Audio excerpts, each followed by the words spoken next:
How can the value of eternal life be described, or how can the seriousness of eternal life be conveyed? No words could do it justice.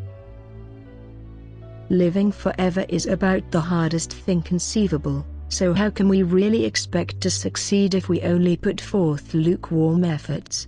We'd be fooling ourselves to think we could half-ass our way through eternal life.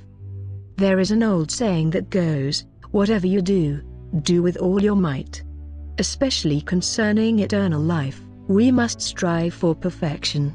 The more difficult the task, the less room there is to error. Don't allow yourself to be satiated with being average just because that's the vast majority of what you see. If you compare yourself to the world, you're always going to look good. But you must always remember, 99% of these people probably won't make it. If you were to personify eternal life, wouldn't you cherish that person above anyone or anything else? Wouldn't you do anything for that person? If we have properly understood the value of living forever, it would be love at first sight. Maybe we'd even be obsessed. Something as precious as eternal life should always be the main object of our affection. The value of anything else pales in comparison. We should feel lucky just to have the opportunity to pursue eternal life. We can make a leap of faith, whereas most people will never even have the chance because they were never born. Even though the pursuit of eternal life is extremely difficult, we'll never know if we never try. Anyone can say they are an eternal life fan. But our true devotion to eternal life is made known by our actions and the genuine effort we put forth. It's the same thing with a relationship. You can say you love someone, but your actions will show if you really love that person. You might even be infatuated with them, but how far would you be willing to go for that person's best interests? How much would you be willing to sacrifice for that person? It is our sacrifices that testify that our love is real love. So ask yourself, what is it that you're not willing to sacrifice for eternal life? Once we've laid eyes on eternal life, we should be willing to make some crazy sacrifices for it. As eternal life fans, we acknowledge that we might fail to live forever. But if we don't at least try, then we fail by default. What are my chances? Not good.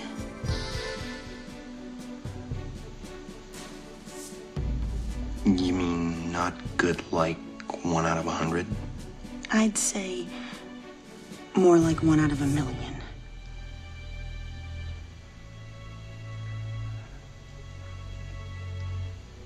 So you're telling me there's a chance? Yeah! Eternal life is the good fight. Although our victory is extremely uncertain, even a small possibility of gaining eternal life would be worth fighting for. It doesn't help us to be too skeptical. Having a little faith that eternal life is possible will only help us.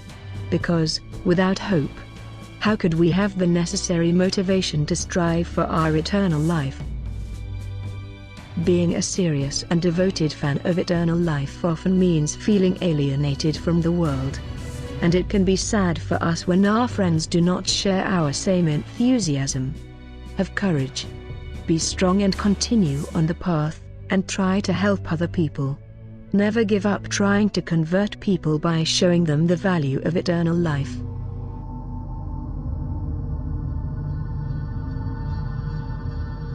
Think where you would be if your mind had never been freed from the mental slavery of death acceptance.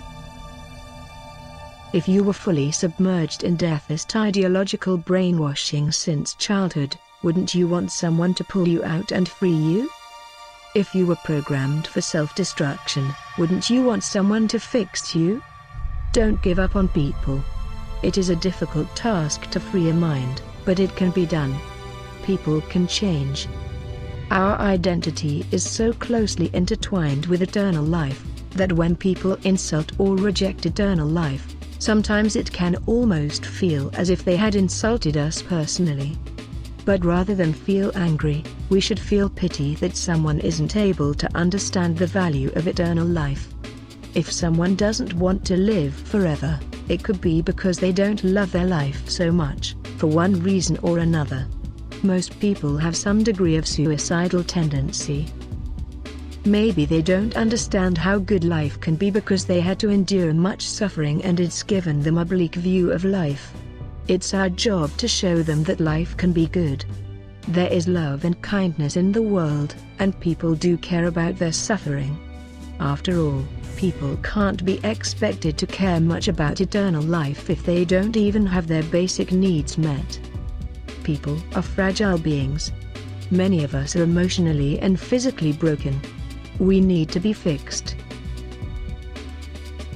With each cause of suffering that we reduce or eliminate, more people will be willing and able to devote their time, energy and money to curing aging.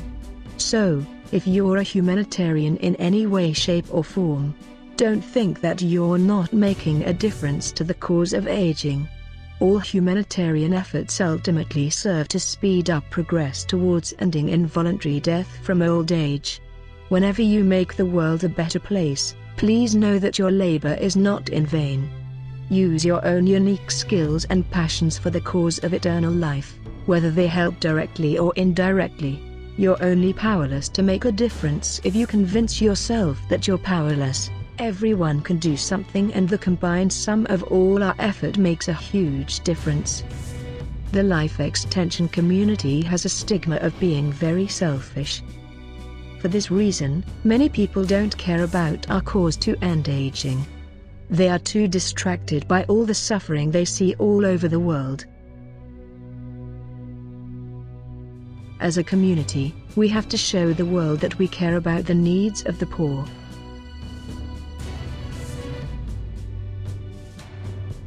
We have to show that we are not just selfishly living for ourselves at the expense of all other causes of suffering. Let's face it, most people aren't cut out for eternal life. Most won't be willing or able to do what is necessary. Eternal life isn't something you casually add to your life. One slip up and you're done. So ask yourself, was your last plane trip really worth it? How about your last bout of promiscuity? Was that worth it? Even a handshake with a stranger could be the end of you. It's time to start really evaluating our lives and cut off all unnecessary risk-taking. Also, if you're really serious, make sure to cut out those people from your life who will damage your chances of living forever. Most of us put up with people who are bad for us. And we will have no one to blame but ourselves when those people lead to our destruction. But also remember to appreciate those good people in your life, who have your best interests at heart. Be there for those people and make sure to have their back. A good and trusted friendship is an invaluable resource. Do not take it for granted. The friendship of an eternal life fan is even more valuable. Because an eternal life fan truly understands the value of life, they will more likely be the kind of person who would try to save your life, because they would want the same done for them.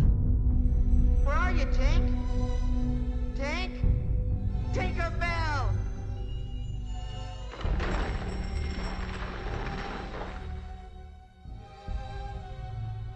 Tank, are you alright? Wendy? The boys? But I've got to save you first. Hold on, Tank. Hold on. Don't go out. Don't you understand, Tank? You mean more to me than anything in this whole world.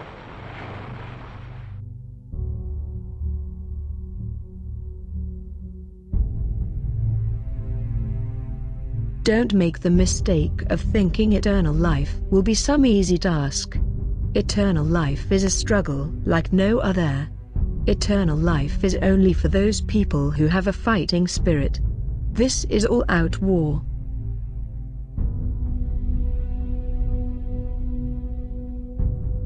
A true eternal life fan would hold on to eternal life no matter where it leads. They hunger for the truth no matter how hard it is to bear. And even if the truth is not popular, even if it means that we look very different from the rest of the world, we cannot afford the ignorance is bliss mentality. We cannot afford to drown out our fear of death by distracting ourselves from reality like the rest of the world. Any ignorance is a liability and risks our eternal life. Any time wasted could mean the difference between survival and extinction. Even for a moment, if we are caught off guard, our life could be over forever.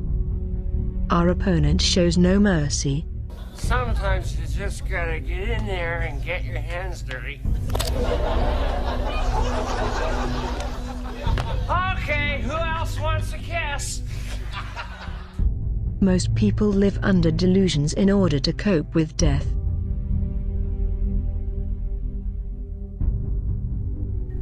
So you lie to yourself to be happy. There's nothing wrong with that. We all do it.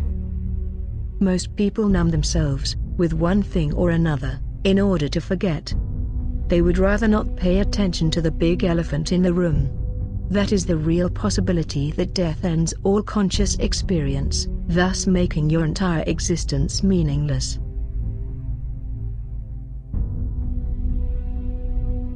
It's a truth they cannot bear, and so they must block it out. For us, an ugly truth is better than a pretty lie.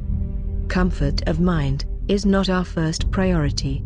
We embrace reality and all the fear that comes with it, because fear is what drives us. If we want to survive, we must abandon all our illusions and self-deceptions. I for one am an eternal life fan, for better or for worse. Come what may. Eternal life deserves priority above everything else. Because, if we lose life, we lose everything. A temporary life means nothing. If you die, you might as well have never existed. If you walk away from eternal life, you walk away from the only possible meaning life has to offer.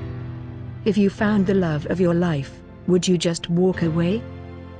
Those people that truly see the value of eternal life would not let it pass them by. We know better. If we walk away from eternal life, we walk to our deaths. Eternal life is our greatest dream, and our most valuable goal.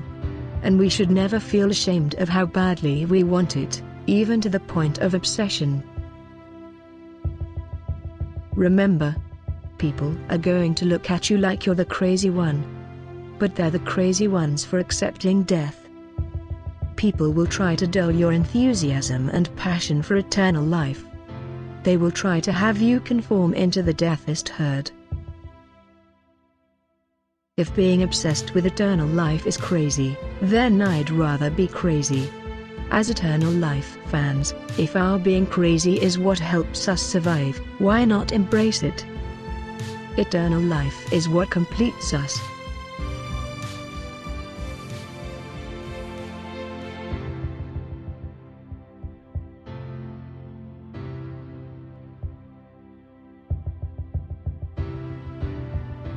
We're surrounded by a sea of death, and the hope of eternal life is our only comfort. And we only get one chance at this. So we had better take it seriously. We're constantly threatened with being thrown onto the scrap heap and forgotten. We have everyone telling us to just accept death. They even say that death is the very thing that gives life meaning. Death is the destination we all share. No one has ever escaped it. And that is as it should be, because death is very likely the single best invention of life. It's life's change agent. It clears out the old to make way for the new. But we know better. How could there be meaning without conscious experiences? They say, death is unstoppable, so you might as well accept it. In other words, plan for your funeral.